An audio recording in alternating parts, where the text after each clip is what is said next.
আমরা শিক্ষা প্রতিষ্ঠানে আমাদের সন্তানদের হাতে দা কিরিস কুড়াল দেখতে চাই না। আমরা খাতা এবং কলম দেখতে চাই। আমরা কোনো আদুবাই দাদুবাই শিক্ষা প্রতিষ্ঠানে গিয়ে আমাদের সন্তানদের উপর সড়িগুড়া আমরা এটা দেখতে চাই না। এখন কেউ কেউ দাবি করে অমুক আন্দোলনের মাস্টার মাইন্ড, অমুকের নেতৃত্বে এই আন্দোলন সফল হয়েছে। এগুলা সব ভুয়া। আমরা কারণ ন্যায্য অবদানকে কখনো আমরা অস্বীকার করি না।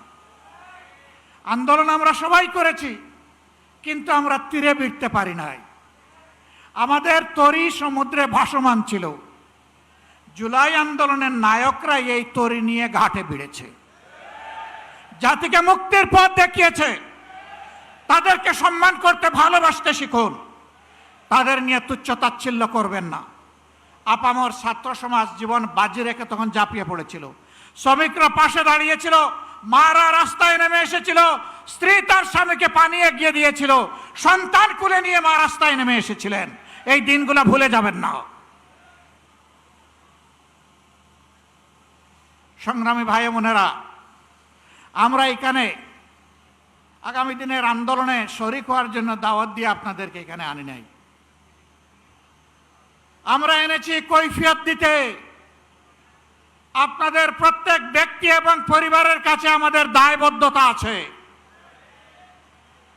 আপনাদের কারণেই আজকে আমাদের এই রাজনীতি, এই সংসদে যাওয়া, এই নির্বাচনে অংশগ্রহণ করা। আমরা কি পারলাম কি পারলাম না তা আপনাদের জানার অধিকার আছে। সংসদে আমরা প্রথম দিনে দাবি তুলেছি, আমরা শপথ নিয়েছি। তারা শপথ নেন নাই। জাতির সাথে দেওয়া ওয়াদা ভঙ্গ করে জাতির সাথে তারা প্রতারণা করেছে। এরপরে যখন জাতিকে প্রতারিত করা হয়েছে, আমরা নোটিশ দিয়ে আলোচনার ব্যবস্থা করেছি, তারা তার বিরোধিতা করেছেন। যে আইনগুলো সংশোধন না হলে, যে অধ্যাদেশ বাস্তবায়ন না হলে ফ্যাসিবাদী শাসনের পরিবর্তন হবে না, সেই সবগুলা আগের মতো, আগে স্বৈরাচারী সরকারের মতো রাখার পক্ষে তারা অবস্থান নিয়েছে।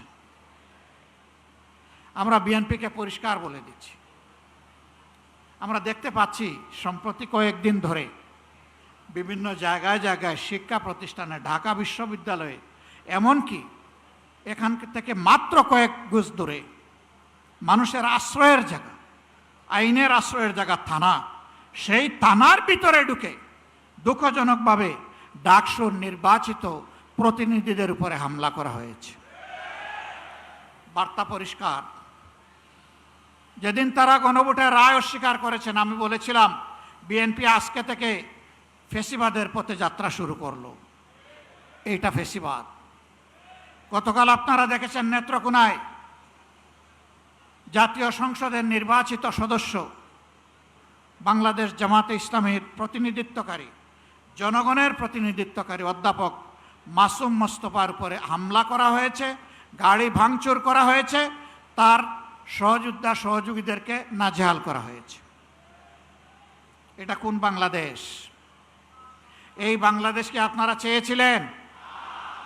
আপনাদের সন্তানদের আবার পায়ের গুড়ালি দুই টুকরা করা হোক আপনারা চেয়েছেন? আপনাদের সন্তানদের উপর প্রকাশ্য দিবালিকে দা কিরিস কুড়ালার হেলমেট নিয়ে আঘাত করা হোক আপনারা চেয়েছিলেন? এই বাংলাদেশকে আমরা ধিক্কার জানাই।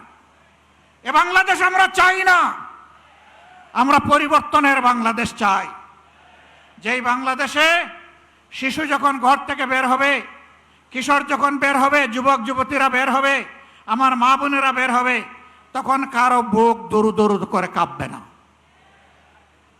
তারা নিরাপত্তার সাথে বের হবে, কাজ শেষ করে আবার নিরাপত্তার সাথে করে ভিসবে।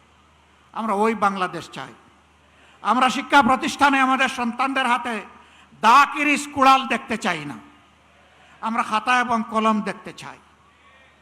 আমরা কোনো আদুবাই দাদুবাই শিক্ষা প্রতিষ্ঠানে গিয়ে আমাদের সন্তানদের উপর সড়িগুড়া আমরা এটা দেখতে চাই না।